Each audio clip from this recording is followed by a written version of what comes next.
Good afternoon to one and all. I, Dr. Anurag Joshi, on behalf of Sri Vaishnav Vidyapith Vishwavidyalaya, feel privileged to welcome you all to the first plenary session of two-day National Conference on Emerging Perspectives in Social Sciences, Opportunities and Challenges in Social Sciences, Humanities, Journalism, and Mass Communication. Social science is a term that has a very significant role as it represents so many subjects that are directly related to the various instances in the life of a person. It helps one to learn about their own identity, history, traditions, rituals, and culture, and how does a person associate to another person on the basis of similar characteristics and ideologies. Psychology, sociology, anthropology, all of these are essentially the study that gives the answer to the reason of the existence of an individual. Keeping these things in mind, this plenary session has been organized. Before session begins, it is my pleasure to introduce all the speakers of the session to this gathering. We are honored to have Dr. Professor Nageshwar Rao as the first speaker of the plenary session. Dr. Professor Nageshwar Rao is presently the Vice Chancellor of Indira Gandhi National Open University. Before assuming charge as the VC of IGNOU, Dr. Rao was VC of Uttarakhand Open University, Haldwani. He is also holding additional charge of Director, Central Hindi Directorate, New Delhi from September 2021, and also having additional charge of Director, Indian Institute of Advanced Study, Simla from May 2022. He has held charge as VC of Kumaon University, Nainital, and also VC of Uttar Pradesh, Rashtriya Tandon Open University, Allahabad. He was conferred Fellow at Commonwealth of Learning, Canada and Scotland during September 2019. Among his many achievements, he was also the President of Indian Accounting Association. Saraswati Samman was conferred upon him by UP government in 2010. On 30th July, he was conferred Nehru Literacy Award of Indian Adult Education Association, New Delhi, by His Excellency, the Vice President of India. Now, we welcome you, sir. Now, I feel privileged to introduce the second speaker of today's session, Dr. R. Shiv Prasad, retired professor, Hyderabad Central University. He has undertaken more than 25 research projects of multidisciplinary nature, funded by both national and international agencies in the areas of education, irrigation, forestry, rural and tribal development, agriculture, public health, etc. He has conducted many training programs for farmers, NGOs, as well as research professionals, and organized and attended several national and international seminars and also presented papers. He has served and continues to serve on the academic bodies of different research institutes like NIRD, CESS, and Tata Institute of Social Sciences, etc.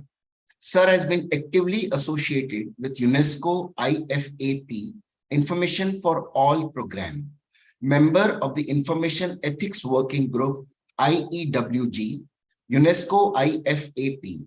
Sir has guided 10 PhDs and 22 MPhil students and currently guiding 5 students for PhD. His areas of research are entrepreneurship, including social entrepreneurship, displacement and rehabilitation, physically handicapped women, ecosystem study, etc. We are honored to have you, sir. Now, I feel delighted to introduce the third speaker of this session, Dr. Ramesh Anand Jare, Deputy Director, Tata Institute of Social Sciences, School of Rural Development, Tuljapur District, Osmanabad, Maharashtra.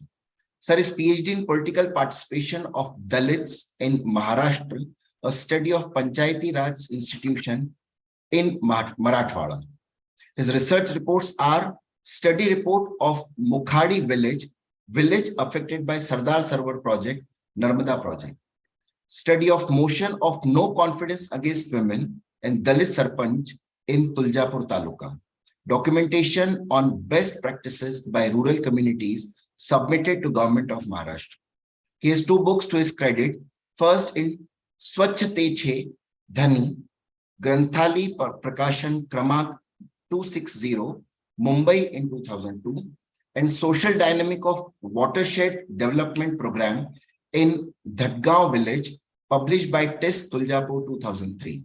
He has presented and published several research papers in national and international conferences and journals respectively. He has also worked and initiated some important projects like monitoring and evaluation of Sardar Sarovar Rehabilitation Project from 1987 to 89, Indo-German Watershed Development Project, Udgam, Lakh District, Osmanabad from 1997 to 2002, Rural Drinking Water and Sanitation Project funded by Maharashtra government, Jal Swaraj Project, Osmanabad District from 2002 to 2005, study on impact of alcoholism, alcohol abuse on rural women and family, 2 villages in Tuljapur Taluka for I-Government, New Delhi in 2016. He has visited Sweden under faculty exchange program in 2010 and Kabul University, Afghanistan for the development of course curriculum in 2015. We welcome you, sir. Dear all, today we have with us as chairperson of the plenary session, Dr. K.N. Guruprasad. Dr. Guruprasad is currently working as director, Sri Vaishnav Institute of Social Science, Sri Vaishnav Vidyapith Vishwavidyalaya, Indore. He works in the area of plenary science, plant science, and specializes in photobiology and magnetobiology. He has an experience of teaching and research in life science of over 35 years. He was professor and head of life science department of Devi Ahilya Vishwavidyalaya, Indore. He has supervised the work of 25 research students who have worked under him for obtaining their PhD degree. He has been the principal investigator of various research projects funded by UGC, CSIR, DST, ICAR, DRNS, MPCST, and BASF India. He has worked as a visiting scientist in Kobe University, Japan, and Moscow University, Russia. He has over 85 research papers published in research journals of national and international repute. Besides teaching and research in science, he is also interested in literature and has published 3 fiction books. His first book, The Coffee Track, is based on his own family roots and covers 5 generations. His second book, Days Unforgettable, is a story of a researchers and their personal lives. His third book, The Unlit Lamps, is a historical fiction focusing on a tragic incident that happened during the reign of Tipu Sultan. We welcome you, sir. Now I hand over the session to Honorable Guruprasad, sir. Sir, over to you, please. Thank you, Professor Anurag Joshi, for a long introduction. I'm sorry. Am I audible? Yes, sir. You are audible. Okay. Sorry. I'm extremely sorry. There is some problem technically. Can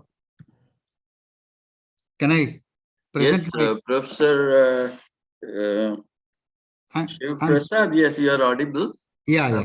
But I guess, Dr. Joshi, we will have Dr. Nageshwar Rao first in this session. As the first speaker, Nageshwar Rao, sir, is the first speaker. May I invite Professor Nageshwar Rao to please present his address?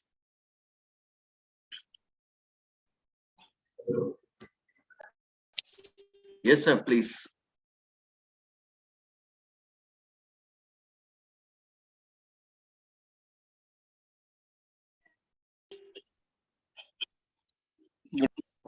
On the role of the social sciences, specifically the challenges and opportunities. If you look at the statistics of any university, you'll find that more than 30% of the learners, they represent the basic disciplines of social sciences. And for that, I'm honored to have the invitation from Dr. Dhar, who is a close friend of mine for the last 30 years. And I must also apologize for the delay because I was supposed to be here in the morning as I had an unscheduled meeting with the ministry.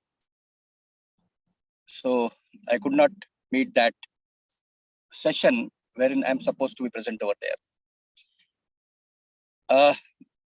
looking to the galaxy of intellectuals who are going to make the presentations in this session, plenary session, the theme which was chosen, it is of great importance in present scenario.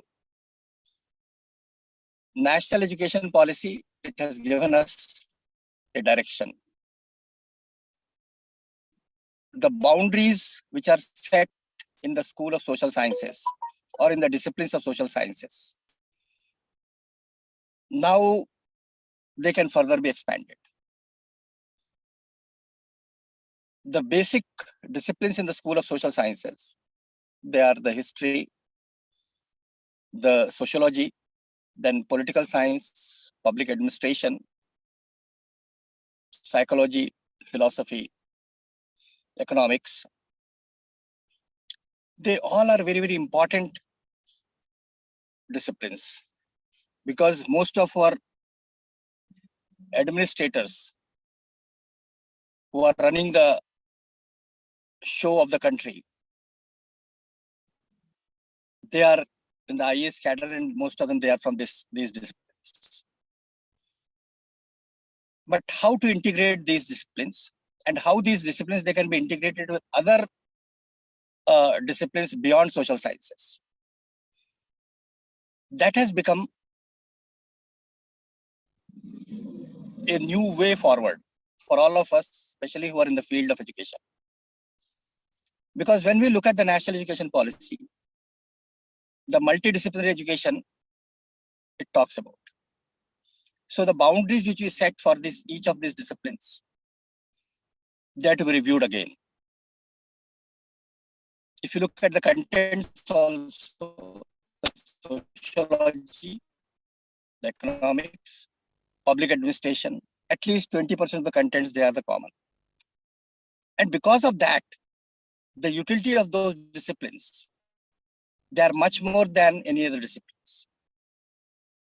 Popularity, its relevance to the present socio-economic and political scenario of any country, even at the international level also. So therefore, they all ought to be integrated. When we look at the basics of the national education policy, its thrust is now, rather than looking at the program-based education, we have to think in terms of the course-based registration. No need to complete one full program. If in undergraduate program, we are having the disciplines of social sciences like economics, history, and political science, constituting around 18 courses. And if a student could complete only 16 courses, then no credit was being given earlier in the program-based structure. But now, when we look at the national education policy, it permits us to go for the course-based registration. Only register for one course in political science, one course in history, one course in economics, and you will get the certification for that.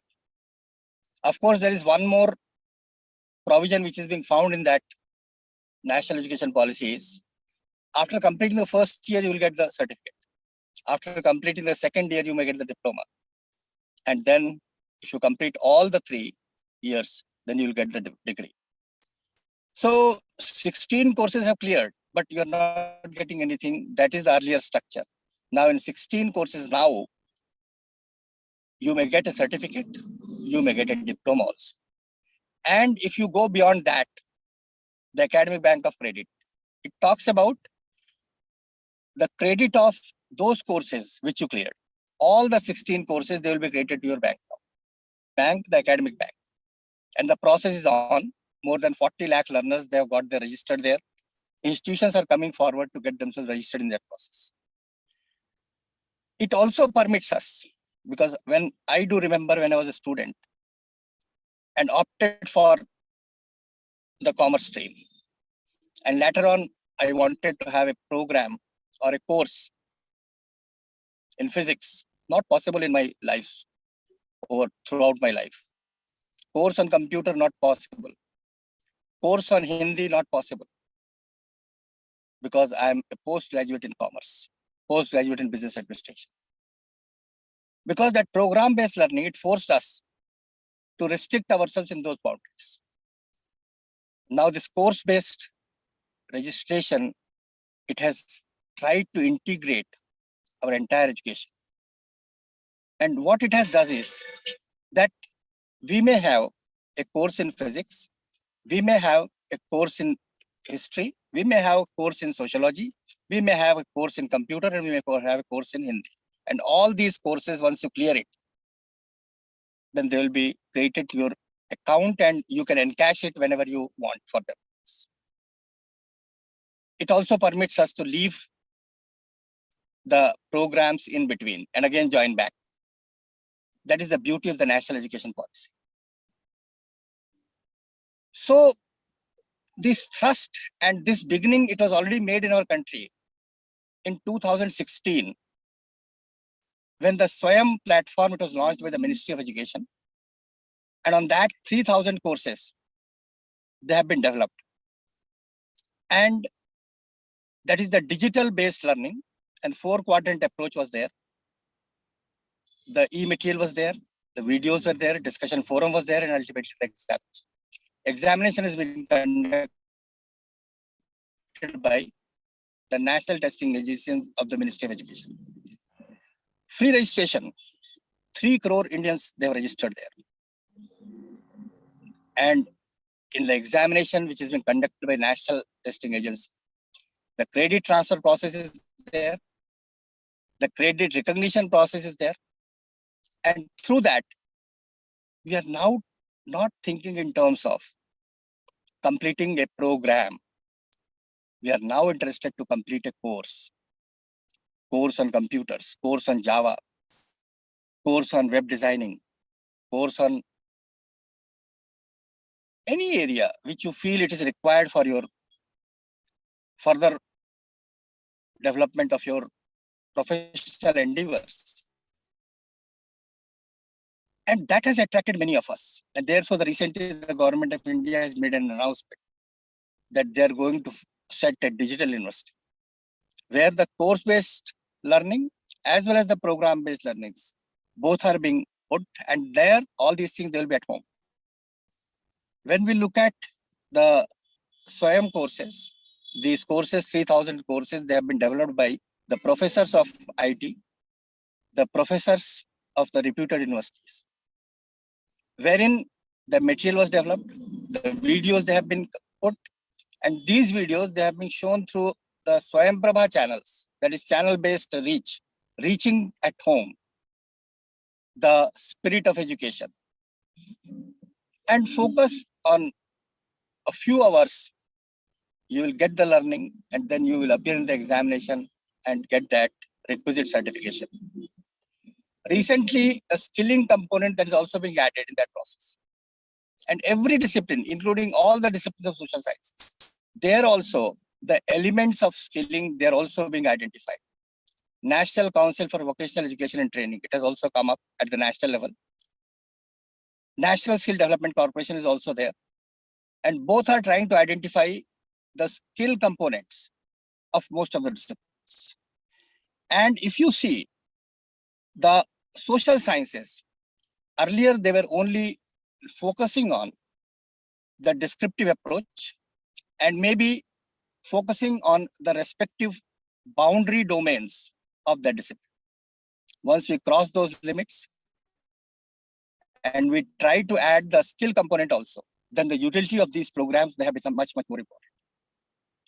A student who has opted for the course in history, if he joins also a course in computers, also a course in physics, also a course on English, and a few courses of management, suddenly this integration of all these courses, they give his knowledge much more useful and relevant for the job where the person is working.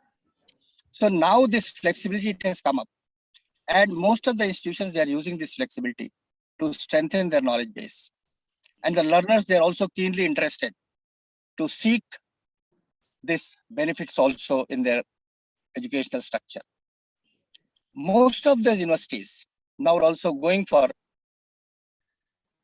the digital mode of learning. That is, it is a blended mode, some face-to-face and some the digital part. Through that, the pace of learning, it is also becoming much, much more improved. So the teaching learning process, pedagogy, interdisciplinary focus of these programs and integrating these social science courses with the skill. And these skills, they are the certified skills by the Ministry of Skills, National Council for Vocational Education and Training, and the National Skill Development Corporation. They all make the entire scenario much more different than what we used to be 5 to 6 years back. We are moving ahead, and now the time has come to introspect and to see that to what extent we can reach to the requirements of the present day learners. Unemployment is on increase. We are talking much more about unemployment. And for that, we have to prepare our learners to such areas, such efficiencies and competencies which are required for their future learning and growth. So they all can be strengthened by integrating this entire structure, keeping in mind the basics of the national education. With these remarks, I would like to end my speech, and I once again thank you all for giving me a patient hearing. Thank you very much.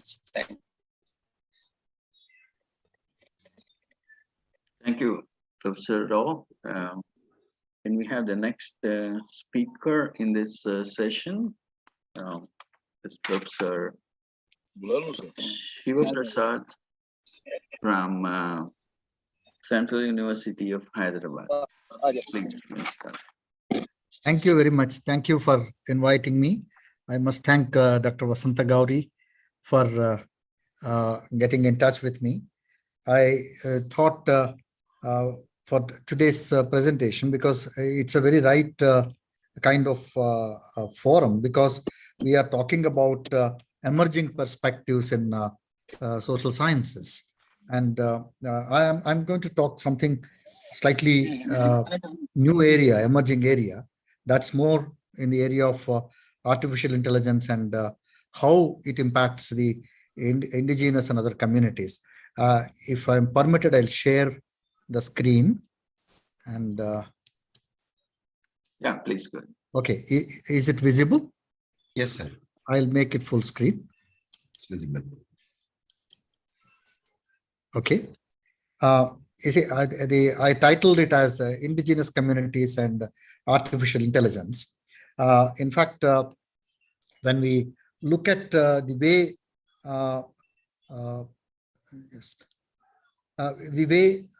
human societies have evolved over time, and you can see they go simultaneously hand in hand with the emerging technologies or development of technologies.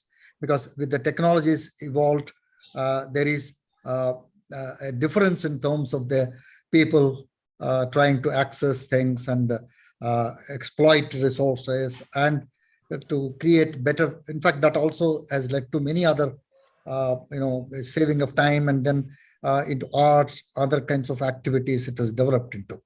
So basically, when I'm looking at the way people approach to technologies, it is basically related to the kind of nature of society, and the impact of the technology also varies depending on the nature of society. That is, from society to society, we'll find variations in that. Now, when I'm looking at indigenous communities, because indigenous communities basically live in proximity or in the midst of nature, and therefore they have developed their technologies in tune with the nature in which they are surrounded by. And thereby, because their idea is to use the technology in order to conserve the nature and also to manage the resource in a much better way, because it is nature gives them the bounty. When the nature gives them the bounty, they have to protect the nature, because otherwise it affects their entire livelihoods and their way of living. So in other words, what we find the approach to technology by the indigenous communities is basically to use the technology in order to,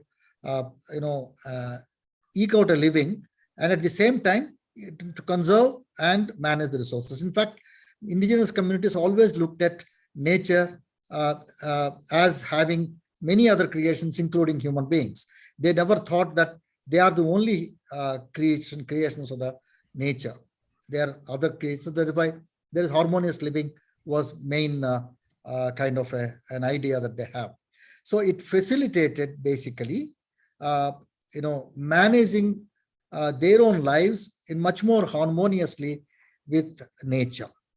And now this is the way indigenous communities you find are aligned with the technology, nature, and conservation, all that.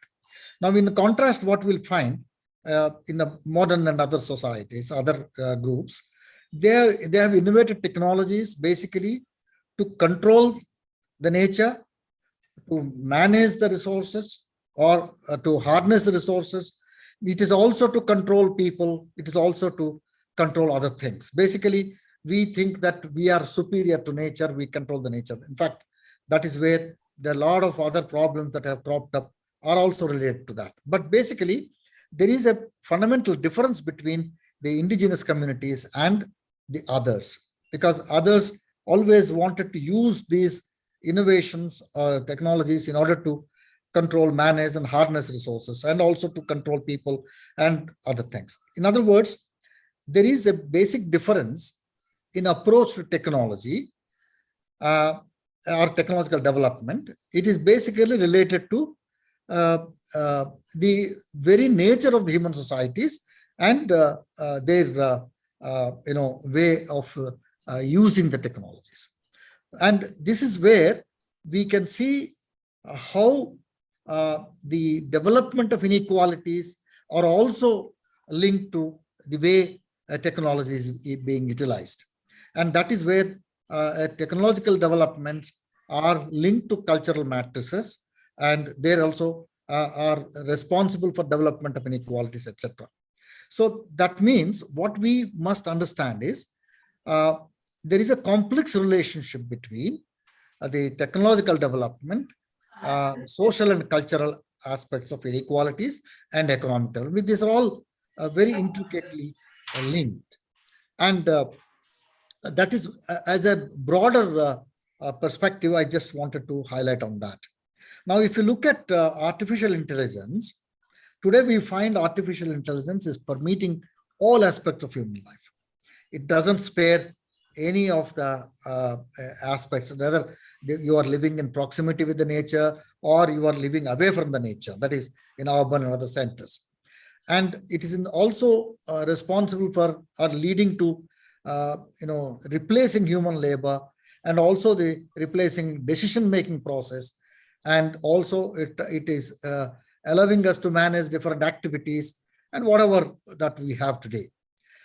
And in fact, what we can find is artificial intelligence today, or including ICT and other technologies, there is no area that has not been applied to, except that it is not replacing a cultural and familial life of individual human beings. Now, we also have robots that are developed. They can work independently without any managerial kind of thing. There are new kinds of development happening. We do not know. Tomorrow, we may find that I may not go, but I can send my robot and then represent me. These kind of things are developing. That means we have much more complex kind of things developing. So therefore, AI need to be understood from two perspectives. One is it has a positive contribution to human living, but it also has the other kind of negative aspects, which which is supposed to bridge the gaps, but it is actually creating further inequalities and also widening the kind of differences amongst the people, and also marginalizing many people. And this is where I want to discuss how AI is almost, it's like a luring. Any problem? Okay. No, in fact, I don't need to again say that AI in today's world, economies and development, it has a great contribution to make, and it also is helping in solving many complex problems. But one thing we must remember is the impact of AI is not uniform across societies. And in fact, they are much more negatively impacting the marginal societies of the society. So, which means that we need to understand the negative implications of AI on the indigenous, marginalized, deprived communities in many parts of the globe. That is important because they form a large proportion. Also, it is important for building inclusive societies. And that is where, if you really look at in terms of broader kind of contribution of AI, in fact, it is projected that by 2030, AI is going to contribute about 22 trillion of dollars in the to the global economy. And in fact, people are investing huge sums of money into this. And if we take this into consideration, the moot question is how whether AI can help in reducing the inequalities or furthering equality, or it can reduce deprivations to the marginal and other communities, or it can enhance. In fact, this is also true with the differentiations between nation states also, developed and underdeveloped nations or developing nations, etc. So it is an important aspect that we need to address if you wanted to achieve a more sustainable development and more in order to ensure inclusive societies and economies. And that is where briefly I just not take much time to talk about indigenous communities. In fact, this is 2020 kind of statistics based on the World Bank. The indigenous population forms about 6% of the world population. We are living in more than 90 countries. In fact, in India, we have more than 8%. And in fact, India houses a large number of indigenous communities. And one of the important areas that we need to, in fact, we have been focusing on for many generations. In fact, there are many programs and policies. Now, AI is also one of the important things to be looked at for the development of these communities. But one thing what is important is a 6% of the world population is trying to at least, protect the world biodiversity, 80% of the so far existing world biodiversity, using their the traditional ecological and indigenous knowledges. Therefore, what we find is the local cultural or indigenous knowledges and the preservation of their languages are very important for sustainable development of the world's natural and also to protecting the world's natural resources. Now, when I'm talking about indigenous communities and indigenous knowledges and linking that to artificial intelligence, now it is widely acknowledged that the artificial intelligence driven software, if we use a traditional knowledge with the traditional knowledges, we can solve many complex problems in areas like agriculture, environmental management, health, or name anything, including climatic changes, all that. And that is where we need to consider the impact of technologies, especially on indigenous cultural and intellectual property also, because there are many issues today we find are very relevant to address to the environmental issues that we are facing today, climate change and other things. So there is a greater concern today with regard to ethical and social implications of AI on communities.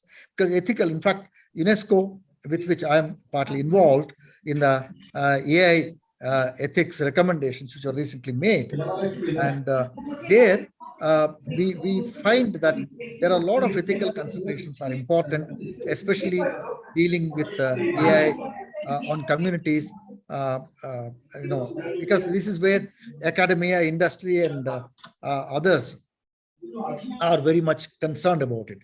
So what is important is it is established by and large by many studies that Excuse AI me, driven technology. sir, there is some disturbance. Dr. Pamela Nima, please put off the mic.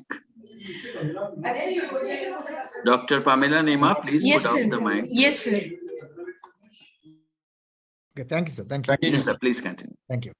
So the AI driven technologies, it is established that have further accelerated the social divisions, inequalities, and also historically marginalized communities are affected much more. And now this is true with the underdeveloped and developing countries also, because we are looking at the marginalizations within, but if you look at marginalization across the countries, this is also true. And that is where we need to have a much more deeper understanding of social impacts of AI in different social settings. That is essential if we wanted to talk about development and implications, and also to monitor and also to develop responsible and beneficial AI technologies. And that becomes a basis for a more meaningful regulation of these technologies in order to contain the or at least minimize the impacts, negative impacts on the people. So AI is likely to have a markedly different social impacts on different, depending on the different cultures. And because we are trying to talk about India, we have, because multinational, multicultural country with a lot of ethnic biodiversity and other kinds of things. If we want to preserve them, we must have a much more closer kind of what you call a closer kind of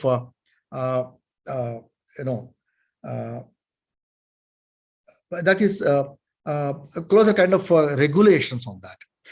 What is important for us is the depending on cultural settings, each society has unique cultural, ethical vocabularies, ethical understandings, ethical expectations, and also different ways in which they express. We don't look at things in the same way because cultural variations exist. So that is where we need to take note of those perceptions and understandings of these cultural kind of aspects into AI.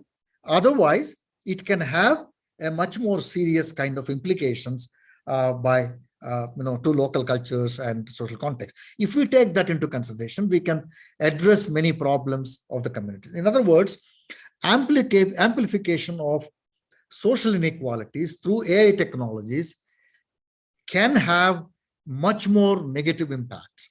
It can increase social instability, putting entire societies at risk with potentially far-reaching geopolitical consequences. Within the country, we have, across the countries, we have these problems. And in fact, that is being utilized now, whether it is in the Ukraine war and many other kinds of things.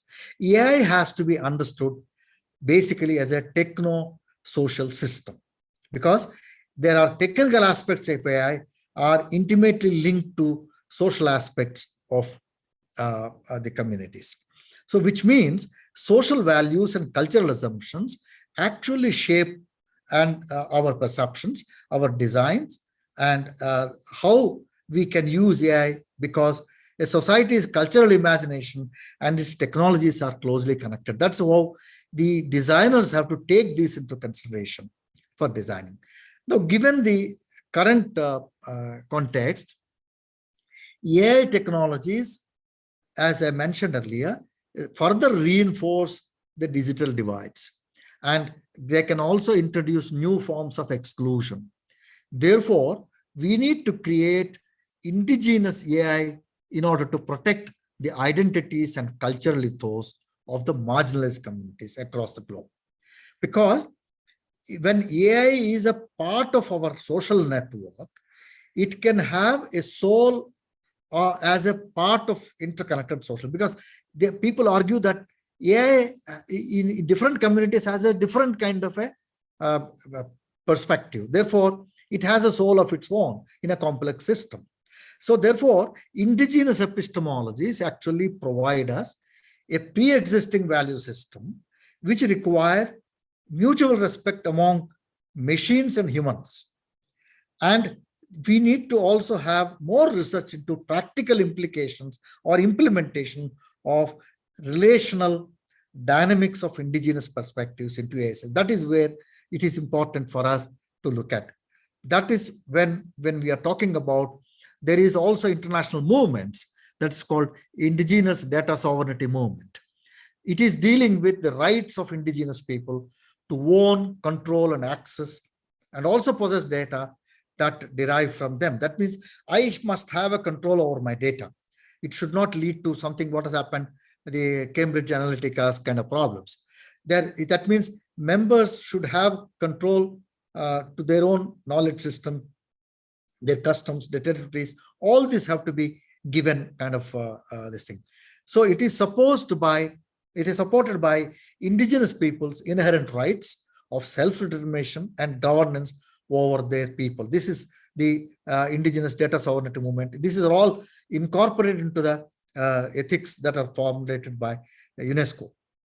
In practice, it means that indigenous people need to be the decision makers on how data about them is used or how their data are deployed, and that includes social program algorithms.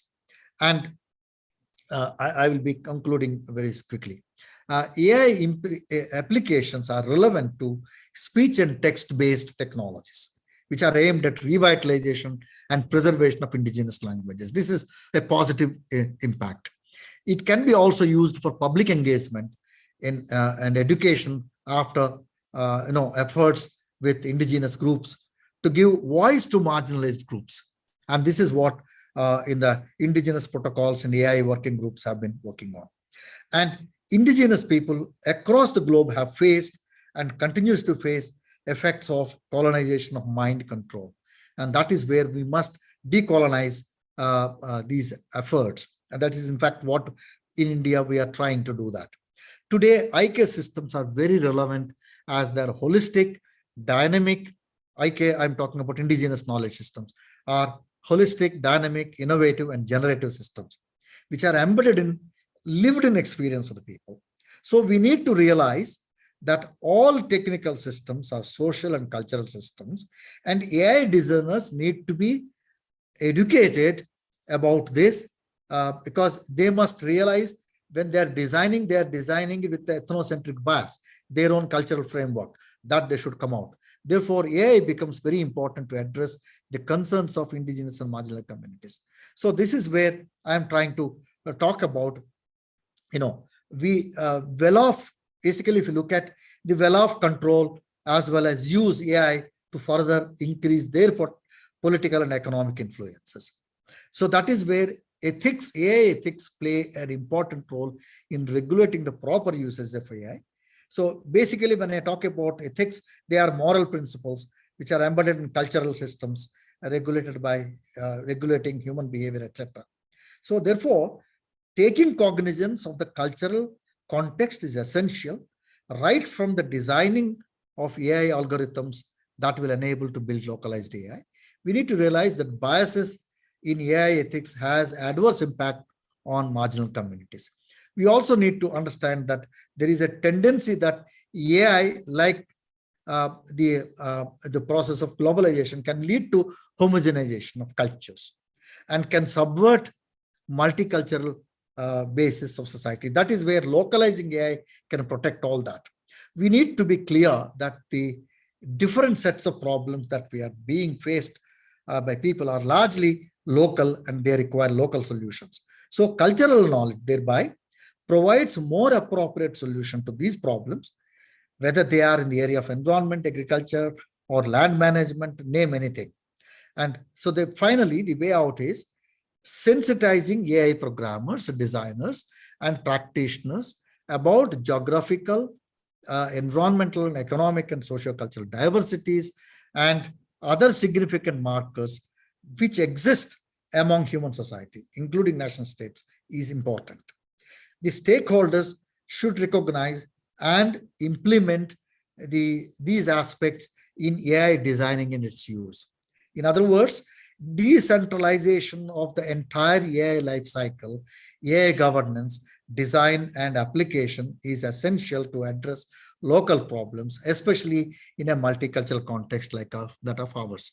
So to localize AI, indigenous knowledge immensely contributes to inclusive and sustainable societies. I would thank you for this opportunity, and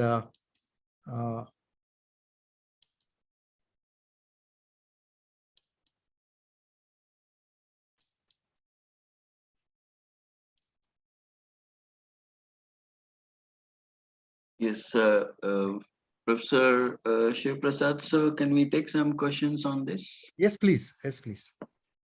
Yeah, if there are any questions from the participants, you can just put them in the question and answer. Good morning, sir. Good afternoon. Am I audible, sir? Yes, Yeah, please yeah, go ahead. yes, Yeah. Yes, sir. Shiprasad, sir, yeah, I would like to have I have some doubts, sir. yeah, So one doubt is that, as you said in your PPT, that yeah. AI is not to be used for the amplification of social inequalities. Right, right, But sir, the issue is that in our countries, particularly in our India, the government is already losing the control of all the agencies. right, They are giving it to the private sectors. right, And we know that the private sector, it runs, and the economy, it runs by hook or crook. right. So how can we make it possible that this cannot be misutilized by the various industries? Number one. And so second, my second question is that uh, recently HDFC Bank has announced Yeah, that they are going to put robots for serving their customers. right. But as for, and they will be using the concept of AI only for that. Yes, So the issue is that in our country we're already having such a huge unemployment, and further the youngsters who are supposed to be absorbed and supposed to work with the banks yeah, will be not be working because this AI will be used. yeah, And my third question is that yeah. this AI, is it not going to affect and hurt the imagination of the people? When we are already deploying the AI, then what will Right, happen to our imagination? Sir, right. please. Thank you. I think each question requires a little longer this thing, but I will try to answer in a brief. First one is, when communities are engaged in AI, especially the industry and others, they look for using AI for increasing their financial and other returns. And therefore, you cannot expect them not to use it. But then, if AI is being utilized in large numbers by different communities, because now we find it in e-commerce and others, Yeah. and it is in the interest of the industry to to address to or to incorporate many of these communities, because it makes a business sense for them. So what is regulations and other things that are being talked about? In fact, India is one of the countries which has participated in the AI ethics recommendations, deliberations. And the idea is, how do we, because when AI ethics regulate, or the countries, because we are now trying to formulate certain regulations, industry cannot do as it wants. Because if it is going to affect negatively people, industry can be, because government support is also required, because also public sympathy, public contributions are required. So if AI companies realize, because Microsoft and others are working, Google is working in many other things. Therefore, there are very interesting kind of interactions happening, because I'm involved with some of the, what is called as there are language commons, and there, in fact, UNESCO translation commons, where Microsoft, many other industries are involved to developing keyboards, to developing, algorithms, developing scripts for the languages and all that. There are efforts in different sectors because this is also in the interest of the major, IT companies. And they are, you see, basically it is something to do with the behavior of the people. And somebody cannot design an algorithm without understanding the human behavior, human cultural aspects. That is where there are many of the social scientists work with these companies. In fact, you will find in Microsoft Yes. top positions, anthropologists are involved.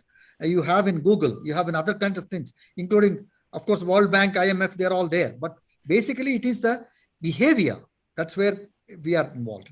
Secondly, this is brief answer, maybe my email ID is also there. You can Yes. write to me. I will be very interested in also having interactions. Second one is, if the companies are employing robots, they are doing it in order to, in fact, there are in China, there are some big companies, only the CEO is a robot. And these are happening. But then they are controlled by, you see, who created that? This is our imagination only. It will not replace the human innovations and human imaginations. It will only help in doing certain analytical kind of things much faster. And by replacing, for example, we have ATMs. ATMs work on that principle, and it reads and does. But ATM doesn't replace, human beings in banks. At the same time, when many other things are happening, it is one way of diversifying our activities. We can get into many other arenas. In fact, there is no. In fact, the kind of diversity that we have in each one, if we can use the AI applications, we can help in preserving many of these aspects, and it can help in also improving the kind of. In fact, people are now trying to use this knowledge in climate mitigations.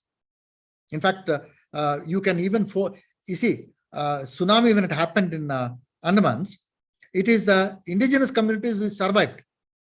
The educated, so-called knowledge societies like ours, we perished. Some of them have done.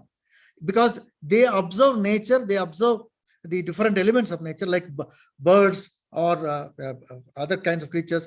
And looking at them, because they have that knowledge, they migrate. They moved up and they survived. Same things happens because among the, in Wayanad, there's a community called Kani, and they have ICMR projects where people have worked, and they've used the indigenous knowledge systems in order to develop certain kind of things, because they can survive. They keep walking for miles. They just chew some leaves. They found those leaves have that kind of strength to give these people. In other words, there is so much of diversity, so much of knowledge in whether it is health, agriculture, or anything. Now we have killed our environment. Now we have to regenerate. That's where we are going by going for organic agriculture and all that. This is the traditional systems. So there are many other things. I think I hope I have answered. Though I little digressed a bit. Yes, sir. Yes, sir, definitely. Can we take it back to the long back in the Tamil Nadu, where the cattle they used to keep in the temples, so that whenever there is a devastating something has to come, so the cattle used to give them a sign. So now it is a new blend in the form of AI, which we are using nowadays. Right. No, you're right. You're right. It's true. Thank you. In fact, we have we only use the past knowledge, and past experiences to understand the new ones, because it's like what we say, we approach the unknown through the known. Yeah. So that's what we are doing. Thank you. Thank you very much, sir. Thank you. I just had one question for Yes, sir. Yes, sir. Shiv Prasad. You were talking about the preserving the indigenous culture in particular from the social point of view. In urban cultures, as you can see, the cultures are now merging and almost assuming a homogeneous nature. which I have witnessed in most of the Western countries. Because even whatever little diversity they had, they have lost over the years, over certain decades.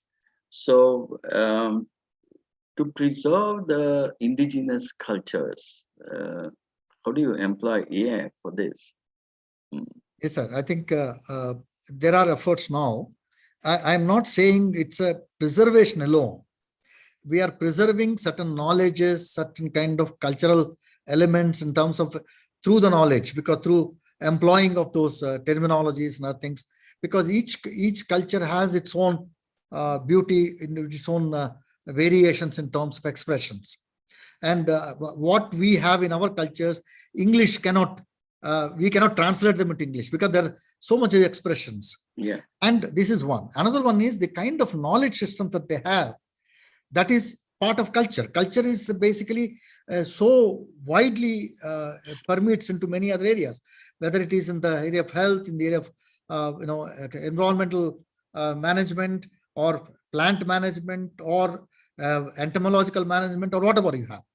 And if we can, you see, even now with all these kinds of impact of urbanization, still many of the indigenous communities, kind of interior areas, they still maintain that. Many oral traditions, they are able to pass on the language. In fact, that is what I have been contending, that the kind of elements that help them to preserve, help them to pass it on. There is something in that. If we make research into that, find out that that can be used in order to promoting those kind of languages which are now submerging or dying. Yeah. And Yeah, there is a way. That's true. No, as far as climate change is concerned, and the protection to environment and its need for the future, maybe this indigenous knowledge would be extremely helpful, and people are working on these things. Yes. Because that knowledge is not there in the urban areas, because urban people do not live with nature. I mean, to be exactly. make it very simple, because they are away from nature, and the urban areas are completely artificially built areas, and they may not realize the importance of environmental protection and climate change, and they may only study this in universities and schools, but they are not really exposed to what it means, and how much effort it means. Maybe here the indigenous knowledge to integrate that knowledge into urban minds, that is where it is required, I guess. So is that okay? Yeah, I think that can be done, but one thing is the urban milieu is now people are trying to create some kind of environmental concerns by planting trees, by also promoting other things. This is where that now, because now roof cultivations and all that are happening. Yes, some modern methods, roof and vertical gardens and all these are coming. All these are these can be used by, you see, we look at the way water harvesting systems of the traditional communities, all that are very useful. And similarly, that ideas, because many of the sayings and other things are compressed kind of knowledges which we use it. In fact, I remember when we were in this from villages where we used to watch different kinds of communities using different animals for entertaining, or using different animals for different treatments. There is a veterinary science and all that kind of things. So these are all important for us to preserve first and inculcate that into our system so that we can improve better. Yeah, I think it was very interesting. There are more questions. Maybe we will communicate further with you, and we may move on to the next speaker. Professor Ramesh Jare. May I please invite Professor Ramesh Jare to present his talk. Good afternoon, sir. The chairperson of the session, Professor Guru Prasad, my co-speakers, Professor Nageshwar Rao and Professor Shiv Prasad. Both of them have given very good perspective at the national level and international level. Professor Rao gave us the glimpse of NEP 2020, And Professor Shiv Prasad has given us the perspective on indigenous knowledge, multicultural knowledge, and how this indigenous knowledge can be used for the society. These are very interesting perspectives. I'm going to talk a little bit, not different, but related to the same line, like NAP 2020, which Professor Nageshwar Rao was talking about. And taking from there, I wanted to continue with the NAP 2020 for more details about how one can go at the education level, at the university level. Just a minute. Can I share this screen? Yes, please go ahead. Yes. Yeah.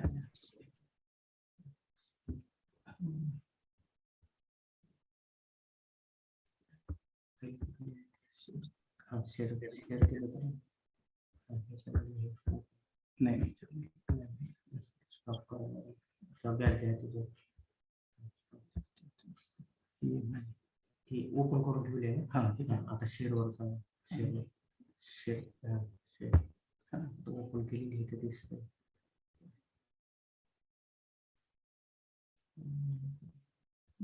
याच्यावर click याच्यात आहे ना कुठलं folder आहे याच्यावर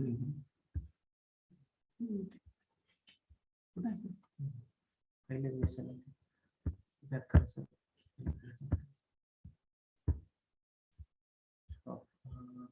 कशामध्ये folder कुठला आहे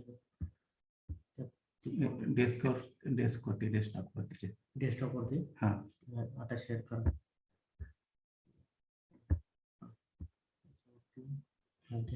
कुठलेही येते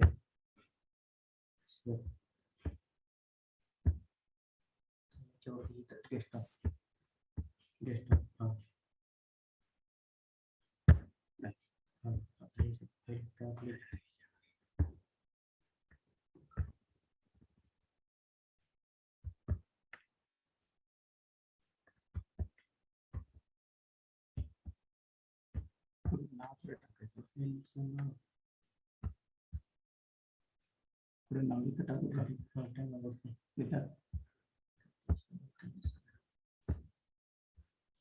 So please open the slide and then share. Yeah. There was one PowerPoint with the name Udgam. Do you want to open that? Yeah. It is in this list only, down below.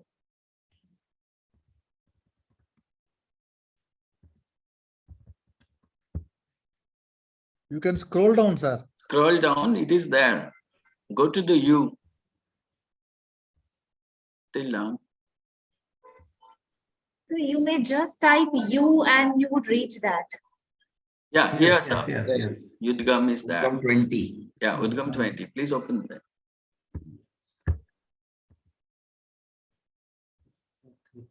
Double click on it. Yeah. Certainly. Okay. Is it visible? Not yet, sir. Not yet. Not yet. You just double click on this. Open the slide first. It is open. It's not visible, sir. It's not visible. What is happening? First, you open the slide and then share your screen, sir. It is open, sir. It is open. It's not visible. Just Sir, I would suggest first you now you Now please share your screen. now open the file and then go for share screen. First open it and then share. it is open, but I'm not able to share. So you go to share screen. Front window, sir. Then now. So your slide is not open actually. You first open the slide. It's a double click on. It seems open in your taskbar. Yes. Okay, now it's visible. That's Okay, it's visible. Go ahead. All right. Okay, sorry for that. Okay, I'm going to basically discuss about, at the ISS Tuljapur campus experiences on community engagement through our fieldwork practices, so that, we will get some perspective on NEP, how to go about it.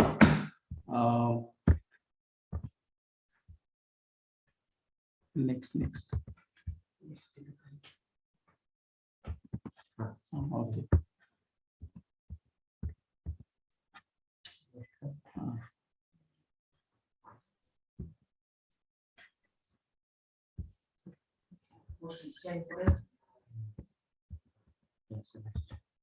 Okay, now see, community engagement is very important component in NAP, and where we can see that students get involved in community, and then we also encourage faculty and administration to frame the higher education. So that is what the process we have to do.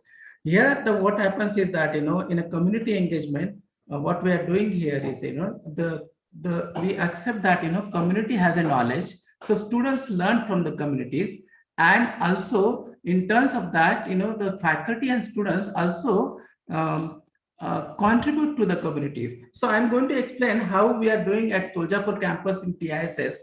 So this is what I'm going to do. I'm going to discuss about best practices of fieldwork. How do we do the fieldwork? Then at the master level, at our programs, and then I'm also going to discuss about different semester how we are doing community engagement through our fieldwork program. Then the structure of the program which we are going to discuss about it. Next bullet. Next.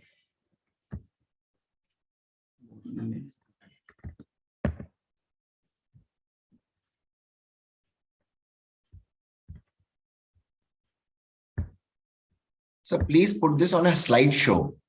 Then you'll be able to change the slide with the click.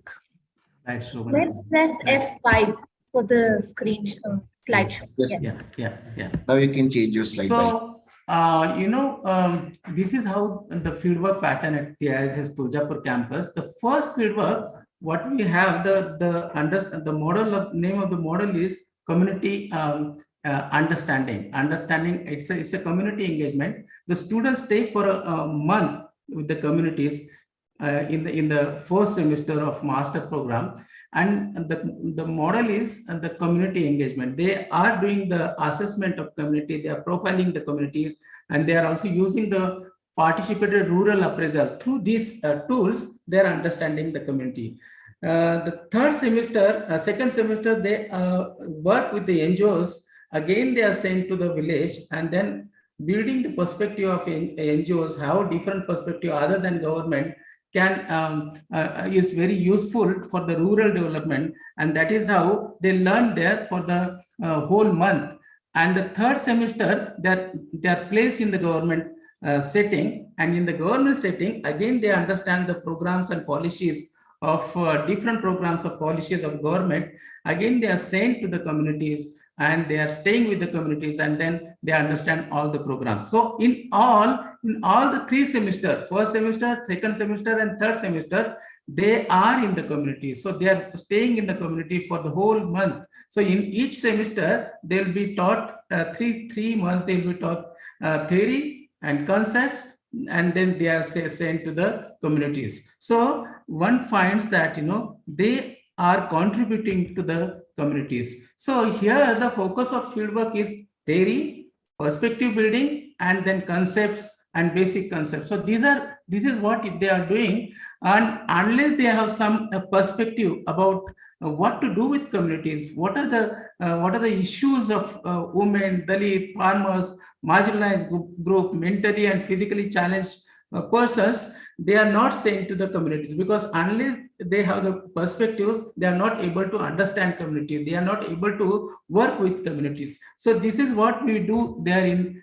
communities. So students stay with families. When they go in there, they are not staying in some hotel, or they are not staying in some commonplace, but they have to stay with the families so that they understand, the socio-cultural and day-to-day living of the community. So this is what they have to do, and otherwise, if they are not staying with community, they won't understand the communities.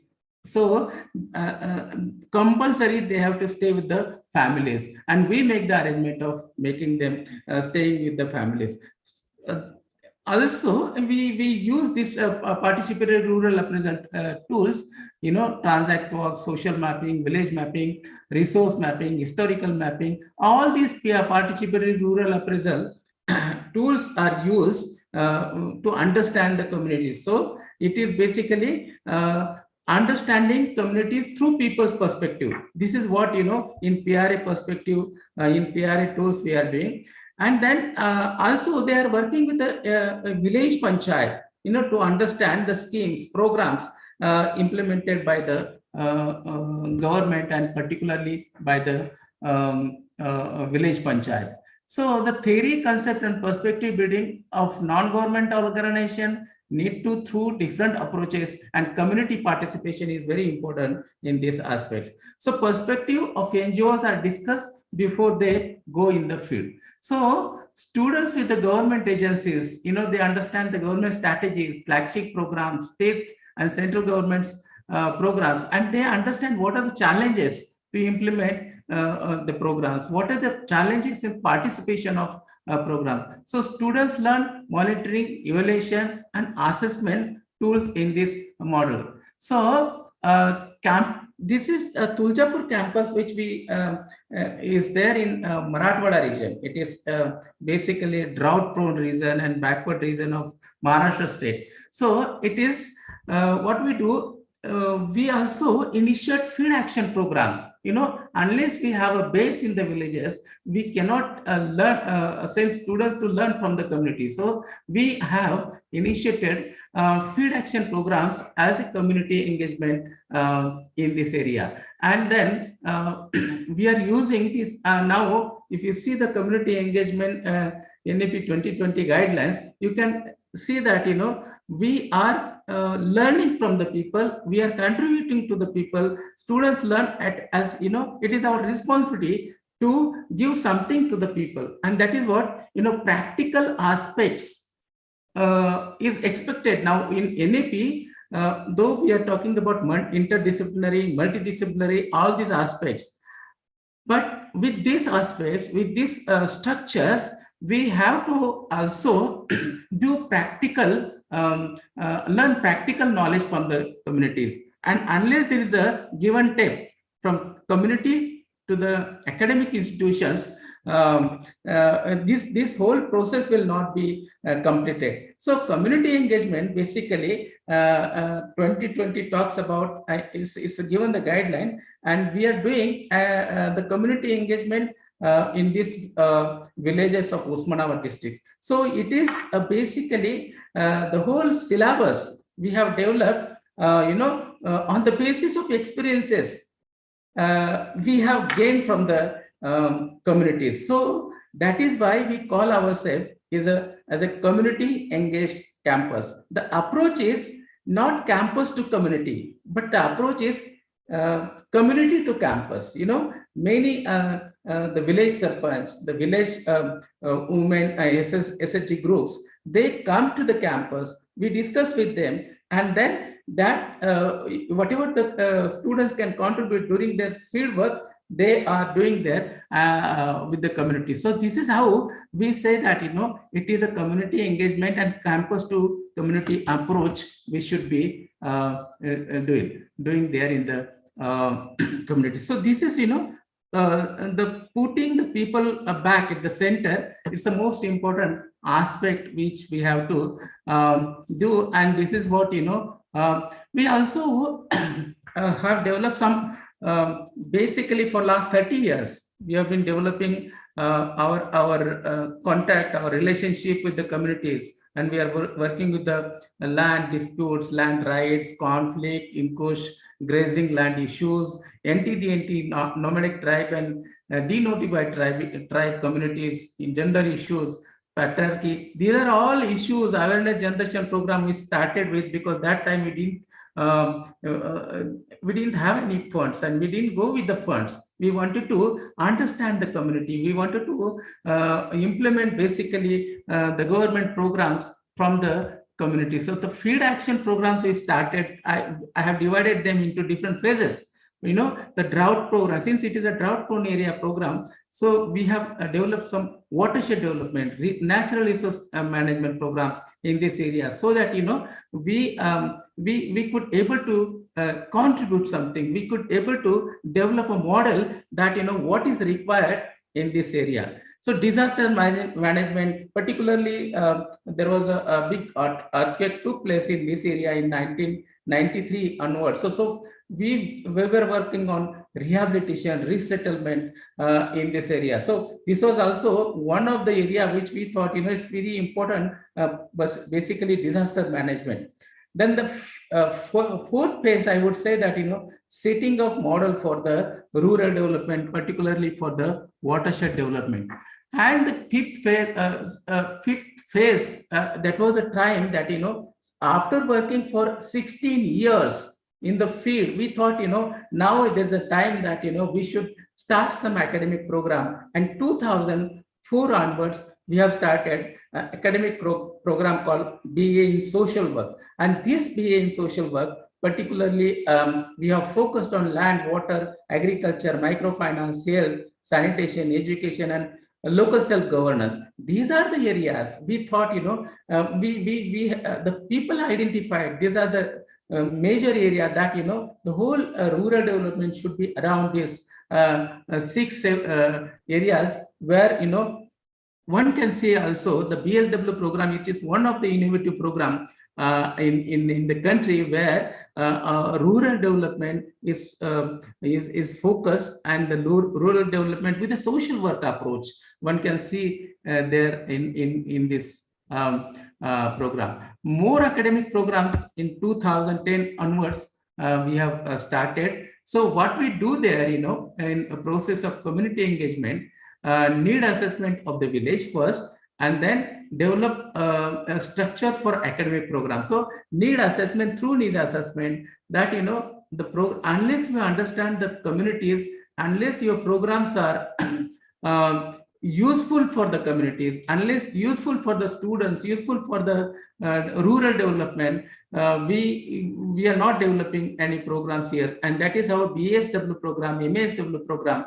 We see that it is from the community, it is based on the communities, it is based on the experiences we gain from the communities for almost 16 years when we were working there. And then through field work, field engagement through students and field action by our faculty, by our social workers. So faculty, social workers, and the students all are engaged in the community engagement programs. This is how we have developed this 6 areas, and this is basically developed by the people. They understand the land and water agriculture. This is the center. Basically, this is a very basic area. Unless you solve the issues of land and water agriculture, we will not able to solve the needs of the people. So this is how we start with the land, water, and agriculture. Then microfinance is required because land, water, agriculture requires some microfinance, and then self-help groups. This is another need of the people that we need to work on, and this is how we have started with. Health is another aspect, and that's another need, that important need in the area, in the rural area, and we are also working on the health. Education is, yes, we find that there is a lot of dropout. The problem of educational inequality, problem of poor education, quality of education. So that is how we work on education. And local self-governance, that's Panchayat Raj, is required to manage all these sectors which I mentioned, land, water, microcredit, health, education, and local self-governance, and all these areas. It is managed by local self governance. So this is how we see that, the local self-governance is, basically there's a strength in the villages. And then we find that, strengthening of Gram Sabha, making a Gram Sabha board, taking a decision of rural development. So always we go through Gram Sabha, we activate Gram Sabha, we empower Gram Sabha, and there are several, because through Gram Sabha, we are doing planning of the village. And that is how the social audit is also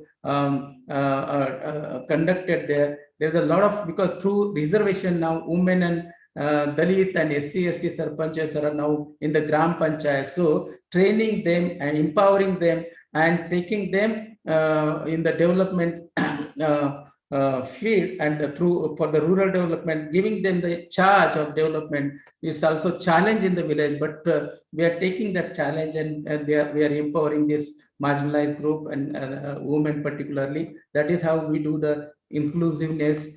There is a transparency in the functioning of management, because what is happening is, fortunately, after 2014, that is 14th Finance Commission, we find there's a lot of good amount of money is reaching to the villages.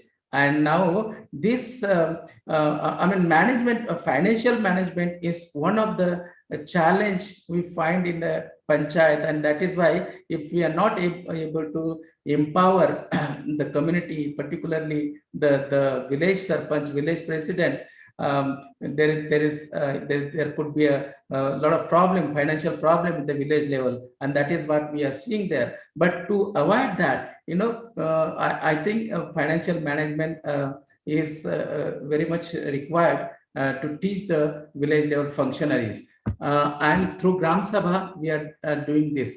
So what is the outcome of this? So outcome of this, all this work that we are doing, we could able to set up the 6 master program, 2 undergraduate program, MPhil and PhD, and all our program is having the strong component of field work, that which I was talking about, BA in social work and MA in social work, and also across the programs we have this kind of strong field work base.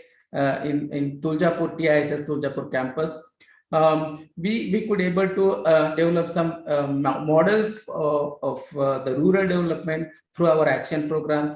And also the social workers, which we have a team of social workers. The UGC, University Grants Commission, has given the recognition to our social workers, and then TISS is the first institute that social workers are appointed by University Grants Commission. So this is how I wanted to give you brief about how community engagement can be done through the academic institution, by the higher education institution. And if you see that, each university, I think each program, 2 credit course is compulsory for all the program, for all the universities, and that is going to be there maybe from this year itself. We have started implementing this NAP 2020. All other university, whoever going to start, they have to compulsory implement the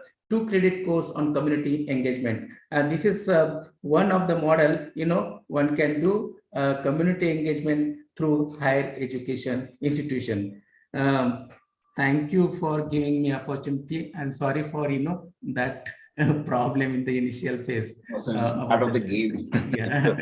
Yeah. Thank you, Professor Ramesh. It was very interesting talk, especially your approach from community to campus instead of campus to community is, I think, as a part of NEP, this is a good model for other universities also to adopt.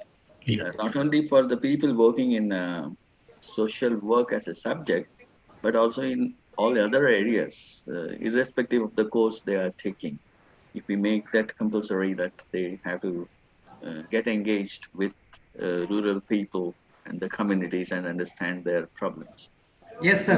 What we are doing, sir, in Maharashtra, all other streams like social sciences, commerce, Science also, science engineering. also. We are training all the faculties. We are training all the faculties in Maharashtra. There is an agency called Maharashtra State Faculty Development Academy. And through them, we are developing this. We have developed this community engagement program for a 1 week faculty development program. So this is how. I think this is a good opportunity to use NEP for sensitizing all the students of all streams towards our own problems. Like some of the courses, have this as a part of their course. Like for example, agriculture science. It is compulsory for the agriculture science students to spend certain credits with the farmers and study right on the field without coming to the campus. So, but that is only in few courses. But we need maybe we need to expand this to other courses also, so that they are also aware of the actual field problems of the community. Are there any more questions? Yeah, sir. Can I ask one question to Ramesh, sir? Dr. Ramesh, sir, it's really a good initiative for that. But two things, sir, I would like to ask. One thing is that, especially in the states like Maharashtra, we have seen a very strong community bonding, which usually not exist in the northern state of India. So that's how you can the band, because of that banding, the programs at the ground level make more successful. Because, and second thing is that, sir, how you make it this model more sustainable. Because in our area also I've worked with the microfinance institutions, and we have seen that initially when the loans were been given, they are very happy to, but for sustainability they are always losing, and so many programs have been shut down because of that. So can you throw some give some inputs for that? How can we make it more sustainable? Okay, now what we are doing here is, we start with the village planning. We start with the village planning. So our students and faculty, they stay for a week in a village, and this complete village planning is basically is not only done by through a questionnaire or interview schedule. It is basically through participatory rural appraisal tools. The communities are doing planning of their own. We are just the facilitators. If one start that process, then we put up the 5-year plan. Community prepare the 5-year plan. What are the issues, challenges, needs, and problems in the village. So like suppose there's a problem of drinking water, and they don't have money. So what other government schemes can be implemented? Maybe like Jal, there's a scheme now we have on water, by the central government. So how one can approach to the government bodies, and we also invite government bodies. At the end of the 5 days, we invite all the people in the Gram Sabha, and then they pitching, so this initial phase of doing planning by community, it's very important, so that you have the roadmap for the next 5 years, how to implement. This is a strong, as you said, Maharashtra is very strong as community based, but the place which we are working, it is a Marathwada region. It's not it's not very in comparison with other regions of Maharashtra. Marathwada is basically socio-economically and geographically backward area. A lot of drinking water. Every 3 years you'll find recurrent drought in this area. So this is how, but the people are very strong. They want to do a lot of things. And as you said, the self-help group movement is very strong here. And that is why, we start with the community. We start with women, actually. We give the, the whole, the planning is, is centered around the women and the marginalized communities, because they are the one, unless they are taking part, other people will not going to participate in the whole process, because others, those who are having the resources, they are not bothered about what they are doing. But women, they are much more concerned about the development of the village, and this is how the process we find it is sustainable. Yes, sir. Sir, many a times I have seen that, particularly in the district of Marathwada, they have also attracted so many celebrities. Like Amir Khan have visited there, and they have created this watershed programs. So, do you get that added advantage of Bollywood being there at Maharashtra and calling these celebrities so that the people will get the attraction and everybody will be centered over there? Yeah, yeah, but as I said, use word in the beginning, sustainability. The celebrities comes and goes. That will be the celebration for a day or two. That is not sustainable. So they come there because everyone wanted to get involved in the issues, and they wanted to come into the figure in the state level, something like that. So we welcome them, but that cannot be sustained. Sustainable development has to be rooted with the people, and that has to be done through the process. Done through the process. Process is important. In celebrity come, one day it will have a big celebration, but there is no process as such. And that is how the educational institutions, higher education institutions, we as the students and the teachers have to stay with the community. We have to start with the community, because a lot of that is what understanding community. 1 month we send to the people, and after understanding community, then they will start some intervention. Celebrities will not understand the community. They will come, okay, they will give you some funds, some money, some donations, but that donation has to be used in a proper manner. And that is why you need a people, those who have a commitment, long-term commitment. That is, then only you can see that programs are sustainable. Okay, sir. Right. Yeah. Thank you. Thank you. Thank you. Okay. Thank you. I think we can conclude this session, because the next session will be starting at 2, or I guess. Yes, sir. So I take this opportunity to thank all the 3 speakers who were in this session. Professor Nageshwar Rao, who spoke in detail about new education policy, and then Dr. Shiva Prasad from Hyderabad, who gave us an insight about integration of artificial intelligence with traditional knowledge, and the advantages of doing that, and the need for doing that, particularly in the light of climate change and environmental protection. And lastly, we had Professor Ramesh Jare talking about the field work, the community engagement, and bringing the community campus integration in higher education institutes. I think it was very useful. Maybe this model will can be adopted in other universities also, and to engage students of all fields, science, engineering, and all the rest of the fields, to understand the problems of the communities around the university. So thank you very much for your contribution to this session. Over to you, Dr. Joshi.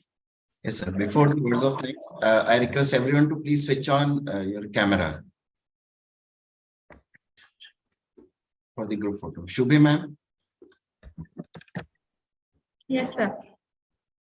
Request everyone to switch on your camera, please.